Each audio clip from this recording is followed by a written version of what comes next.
건강한 노년을 위한 스마트한 인생 설계. 건강하고 안전한 황금기를 위한 20분 특강. 안녕하세요, 여러분.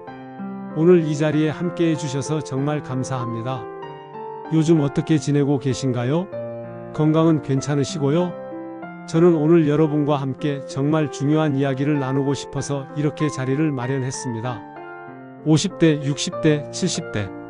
우리가 살아온 세월만큼이나 소중한 이 시간들을 어떻게 하면 더 건강하고, 더 안전하고, 더 지혜롭게 보낼 수 있을까요? 사실 저도 나이가 들면서 느끼는 건데, 젊을 때는 몰랐던 것들이 참 많더라고요. 아, 그때 이것만 알았어도 하는 아쉬움이 생기기도 하죠. 그래서 오늘은 그런 아쉬움을 조금이라도 덜어드리고 싶어서 우리 인생의 황금기를 정말 황금같이 빛나게 만들 수 있는 3가지 핵심 주제를 준비했습니다. 첫 번째는 건강 이야기입니다. 건강이 최고다라는 말, 나이가 들수록 더욱 절실하게 느끼시죠? 두 번째는 재테크와 금융 이야기. 은퇴 후에도 걱정 없이 생활하려면 어떻게 준비해야 할까요? 그리고 마지막으로는 생활 속 법률 상식. 이것만 알아도 불필요한 손해를 피하고 내 권리를 제대로 지킬 수 있답니다. 자, 그럼 지금부터 20분 동안 집중해 주세요. 분명히 도움이 되는 이야기들을 들으실 수 있을 겁니다. 첫 번째, 건강 100세 시대, 활력 넘치는 노년을 위한 건강관리. 건강해야 모든 게 가능하다. 여러분, 요즘 100세 시대라고 하죠? 정말 놀라운 변화입니다. 우리 부모님 세대만 해도 70세면 꽤 고령이라고 여겼는데, 이제는 70세도 인생의 새로운 시작점이 될 수 있는 시대가 되었어요.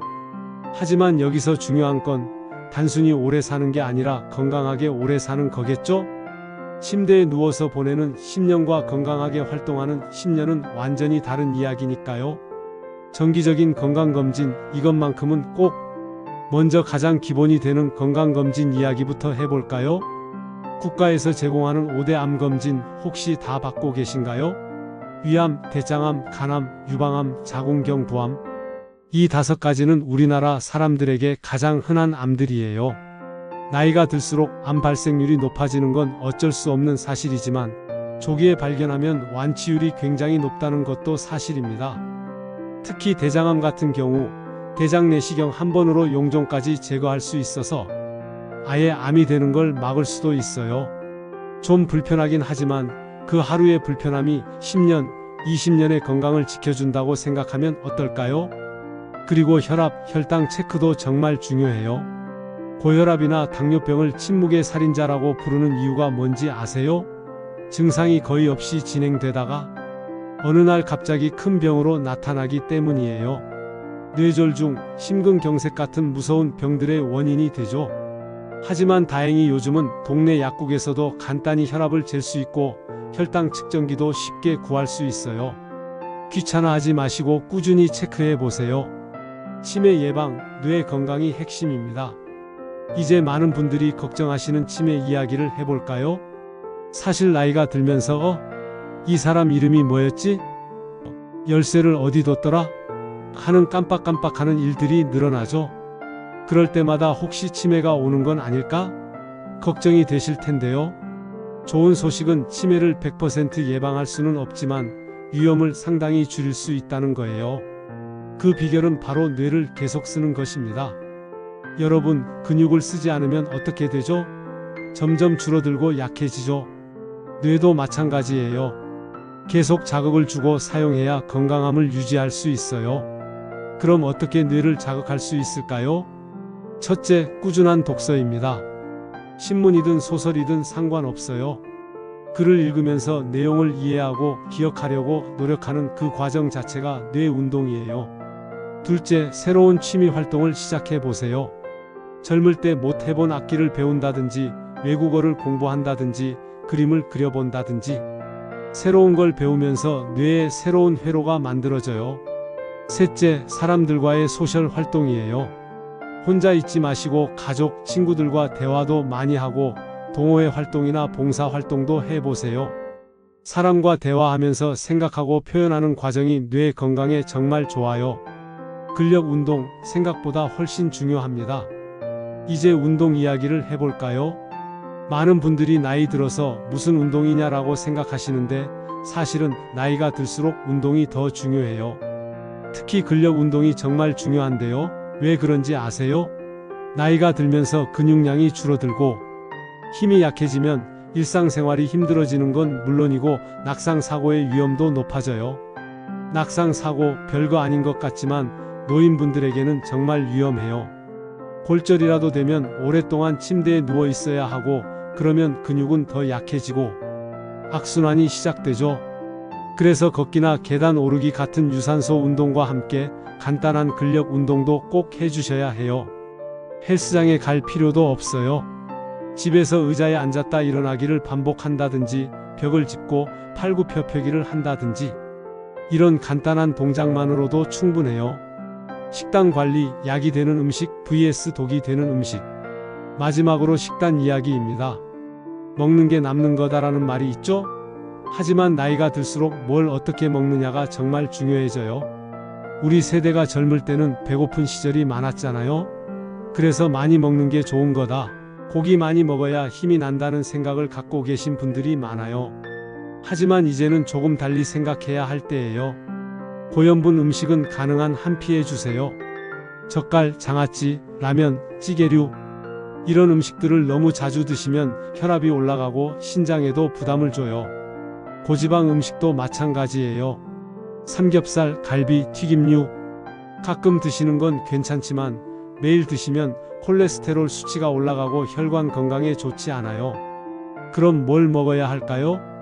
채소와 과일을 많이 드세요. 각종 비타민과 항산화 성분이 풍부해서 노화 방지에 좋아요.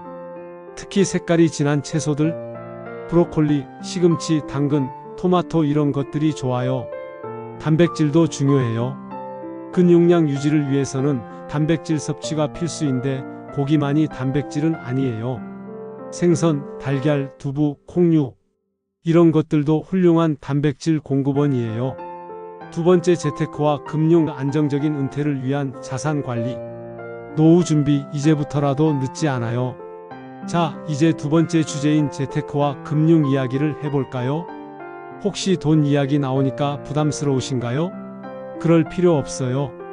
오늘 말씀드리는 건 어려운 투자 이야기가 아니라 우리가 지금까지 열심히 모은 자산을 어떻게 하면 안전하고 현명하게 관리할 수 있을까 하는 실용적인 이야기예요. 국민연금과 주택연금 제대로 알고 계신가요? 먼저 국민연금 이야기부터 해볼게요. 젊었을 때부터 매달 꾸박꾸박 내던 국민연금 언제부터 받을 수 있는지 정확히 아세요? 현재 만 65세부터 받을 수 있는데 본인이 언제부터 얼마나 받을 수 있는지는 국민연금공단 홈페이지나 가까운 국민연금공단에서 확인할 수 있어요.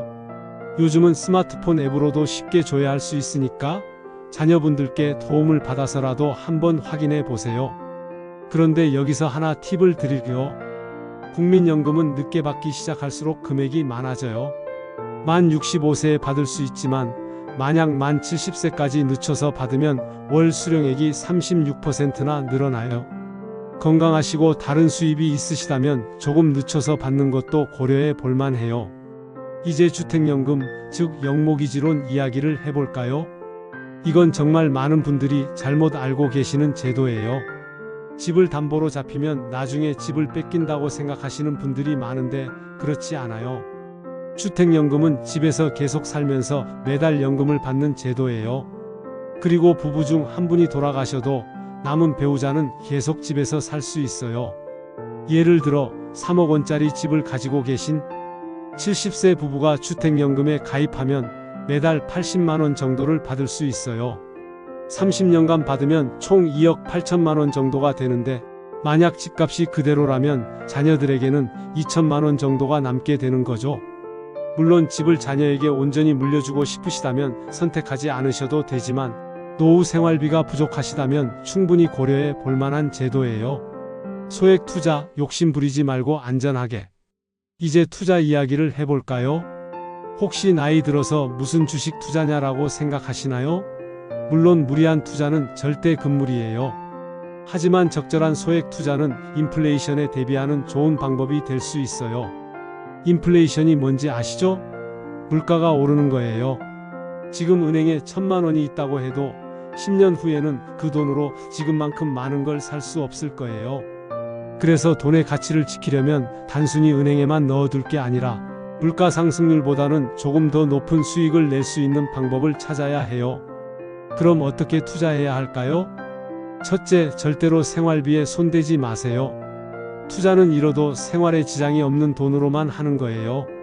둘째, 한 번에 큰 금액을 투자하지 마시고 매달 일정 금액씩 나눠서 투자하세요. 이걸 적립식 투자라고 하는데 가격이 오를 때도 있고 내릴 때도 있으니까 평균적으로 안정적인 수익을 낼 수 있어요. 셋째, 복잡한 상품보다는 간단하고 이해하기 쉬운 상품을 선택하세요. 대표적인 게 인덱스 펀드인데 이건 코스피 지수처럼 시장 전체를 따라가는 상품이에요. 개별 회사 주식보다는 훨씬 안전해요. 하지만 무엇보다 중요한 건 본인이 이해하지 못하는 상품에는 절대 투자하지 마세요. 그리고 투자 결정을 내리기 전에는 반드시 전문가의 조언을 들어보세요. 은행이나 증권사의 전문가들과 상담을 받는 건 무료니까요.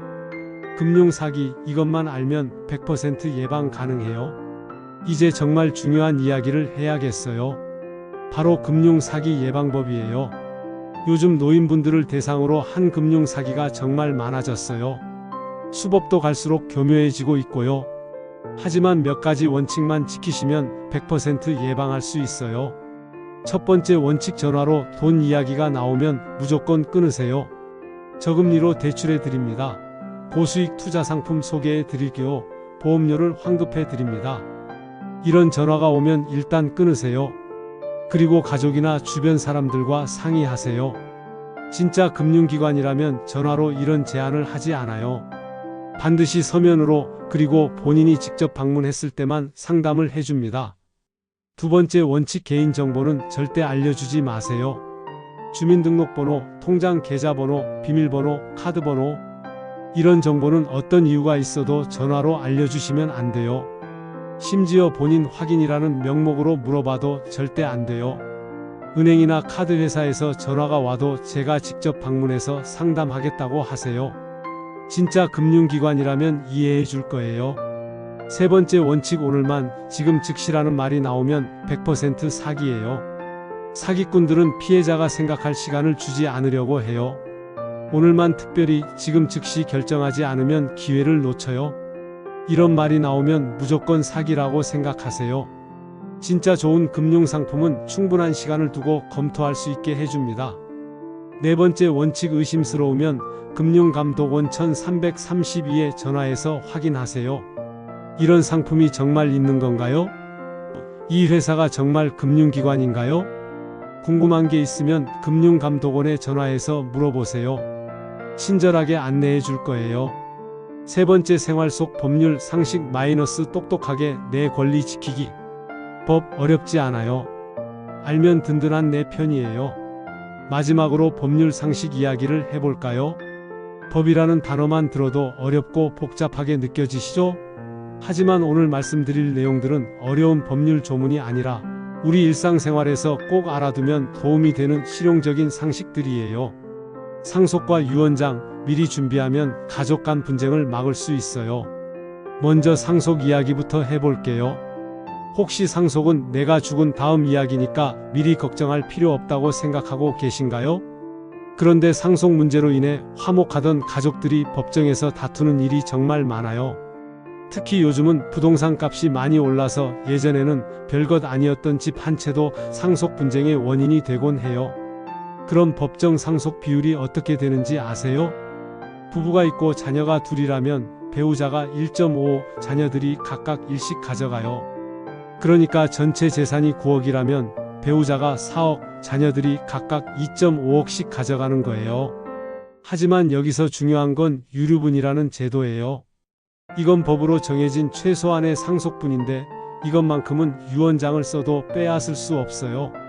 예를 들어 아버지가 재산을 모두 큰아들에게 준다는 유언장을 썼다고 해도 작은 아들은 자신의 유류분 전체 재산의 8분의 1만큼은 청구할 수 있어요.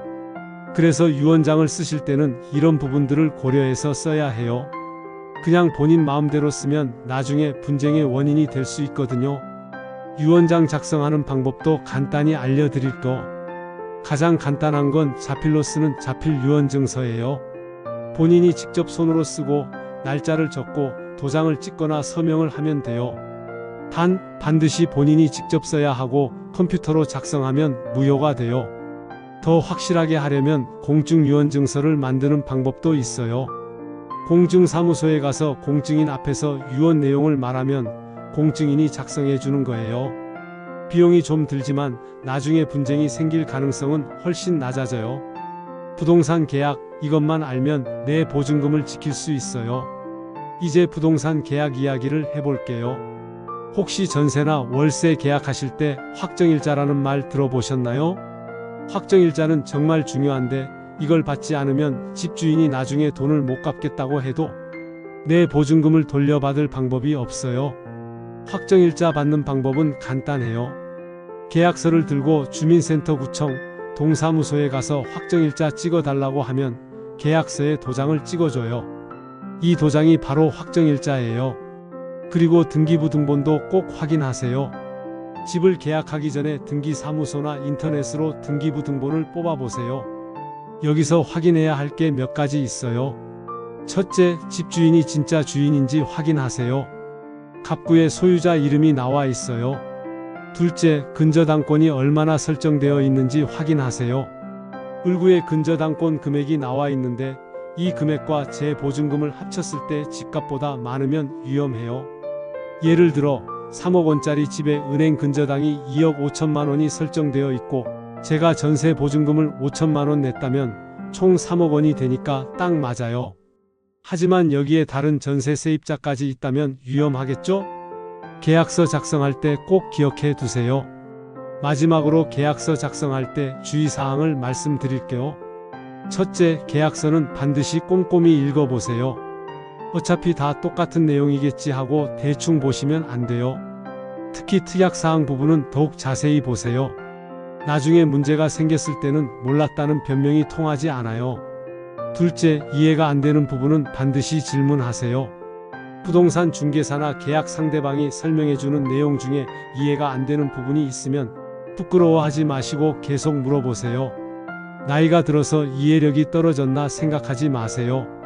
계약서는 원래 복잡하고 어려워요. 셋째, 구두 계약은 절대 믿지 마세요. 나중에 계약서에 추가로 써드릴게요. 말로 약속하니까 걱정하지 마세요. 이런 말은 절대 믿으시면 안 돼요. 구두로 한 약속은 나중에 증명하기가 정말 어려워요.